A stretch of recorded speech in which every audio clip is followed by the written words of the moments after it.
अनिल जी, हर बार हमारे जो किसान हैं वो उतने टेक्निकल फ्रेंडली नहीं हैं। टोकन ऑनलाइन लेना है, फिर कई चीज़ें और जोड़ दी गई हैं, रकबे के लिए भी इसी तरीके की व्यवस्था, इस वजह से थोड़ी दिक्कत हो रही है, या ये सारी चीज़ों को ठीक करने के लिए मैनुअल पद्धति ही सही होती?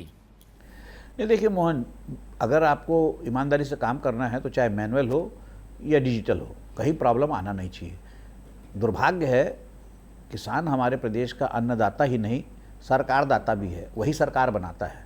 सरकार की नज़रों में वो हर 5 साल में एक दिन का दूल्हा रहता है, जिस दिन चुनाव होता है। उसके बाद वो मैनिफेस्टो में ही दबा रह जाता है। मैनिफेस्टो में ही उसकी जो है जितनी शान और उसकी शान में कसीदे पड़े जाते हैं मैनिफेस्टो में, उसके उत्थान की सारी बातें मैनिफेस्टो में, और चुनाव के बाद मैनिफेस्टो दफन हो जाता है पता नहीं कहाँ। किसान वहीं का वहीं खड़ा है। अब आप मुझे ये बताइए कि क्या हम अकेले हैं इस पूरे आसपास के राज्यों के बीच में जो धान उत्पादन करते हैं? क्या आसपास के हमारे पड़ोसी राज्य जो है, चाहे झारखंड ले लीजिए, चाहे बिहार ले लीजिए, उड़ीसा ले लीजिए, आंध्रा ले लीजिए, तेलंगाना ले लीजिए, महाराष्ट्र का जो भंडारा जिला है वो भी राइस प्रोड्यूसिंग एरिया है, तो यहाँ पर भी तो राइस उत्पन्न हो रहा है। वो जो स्मगलिंग होकर आ रहा है वो, अरे आपको तो, मैं तो हैरान हूँ कि किसी अखबार में मैंने खबर ही नहीं देखी, 22,000 क्विंटल जो धान धमतरी में पकड़ाया 2 राइस मिल में। 22,000 क्विंटल के आ गया कि राइस मिल में उग रहा है। तो ये इन सब बातों को कौन करेगा? देखिए, कोई बड़ा बांध नहीं बना है छत्तीसगढ़ में। सरकार राज्य बनने के बाद एक भी बड़ा बांध नहीं बना है। सिंचाई की सुविधाओं में कोई बड़ी बात नहीं हुई है।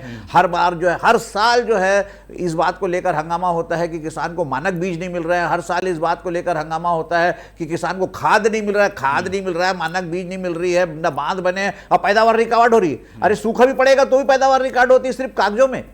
ये जो पैदावार और रिकॉर्ड खरीद है, ये आंकड़े जो है अपनी पीठ खुजाने के लिए या अपनी पीठ थपथपाने के लिए बहुत अच्छे हैं, लेकिन इसमें शामिल है एक बहुत बड़ा खेल है। ये बहुत बड़ा माफिया इसमें शामिल है, जो अड़ोस पड़ोस के राज्यों से जो है धान खरीदता है और यहां खपाता है। आप बताइए कि ऑटो रिक्शा में लेकर आ रहे हैं लोग, साइकिल में लेकर आ रहे हैं लोग धान, तो अड़ोसी पड़ोस के राज्य के आप बता रहे हैं हमने चेक पोस्ट बना लिया, हमने ये बना लिया, हमने वो बना लिया। फिर मुझे एक बात बताइए, आज 25 साल हो गए राज्य बने, किस मंडी में आज तक स्टोरेज के लिए किस सरकार ने व्यवस्था की है?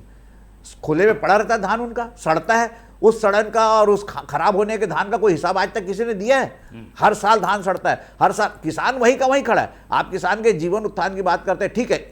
इस 25 साल में एक बात बहुत अच्छी हुई किसान के साथ कि एमएसपी लगातार बढ़ा है, और एमएसपी जो है आज 31 तक पहुंच गया। तो फिर जब इतना आपने उसका उद्धार कर दिया किसान का, तो उसको कर्ज लेने की जरूरत क्यों पड़ी? तो आपको सबसे पहले जो है, और सबसे बड़ी बात, कोई भी किसान अपनी जान मुफ्त में नहीं कमाना चाहता।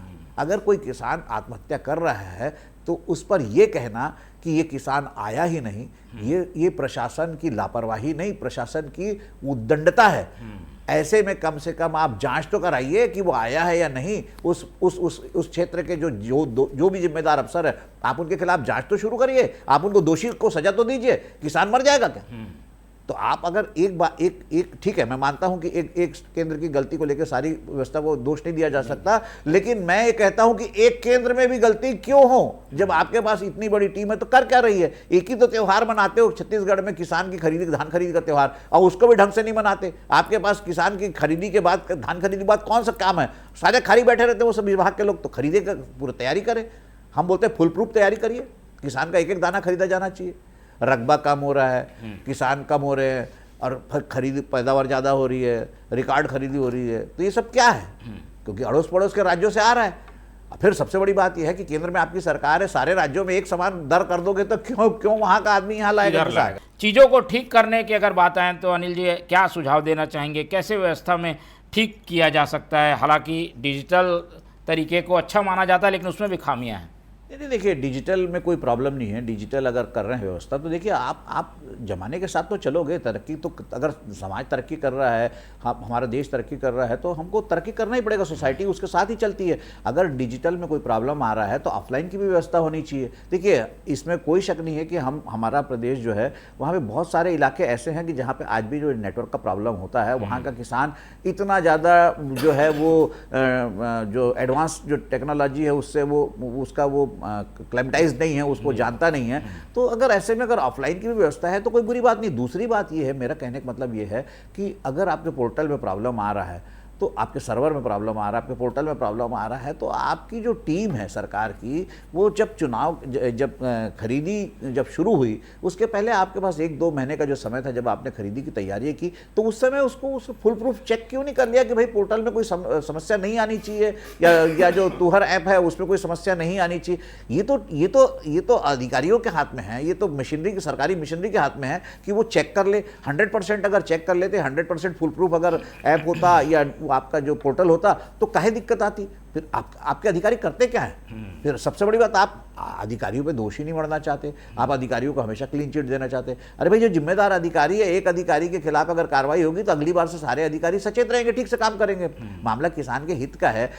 मैं ये नहीं कहता कि सरकार जो है किसान के हित में काम नहीं कर रही है। सरकार को किसान के हित में काम, चाहे इच्छा हो या सरकार की इच्छा ना हो, करना ही पड़ेगा, क्योंकि सरकार के लिए जो है किसान एक बहुत बड़ा वोट बैंक है। कोई भी अपना वोट बैंक छोड़ना नहीं चाहता, तो किसान का तो आपको भला करना ही पड़ेगा, चाहे आपकी इच्छा हो या ना हो। लेकिन जब आप भला कर रहे हैं तो पूरी नीयत से करिए, पूरी ईमानदारी से करिए। सरकार की इच्छा में किसी सरकार की नीयत पे किसी कोई संदेह नहीं है। संदेह जो है ना, वो उसको इम्प्लीमेंटेशन करने वाली मशीनरी में है। सरकार तो सब सही करना चाहती, लेकिन अगर उसका क्रियान्वयन सही नहीं हो पा रहा है, तो जो क्रियान्वयन नहीं कर पा रही है सरकारी मशीनरी, जो दोषी जिम्मेदार अधिकारी है, जो दोषी जिम्मेदार बड़े बड़ी तनख्वाह लेने वाले एसी कमरे में बैठे लोग हैं, उनके खिलाफ कार्रवाई करिए।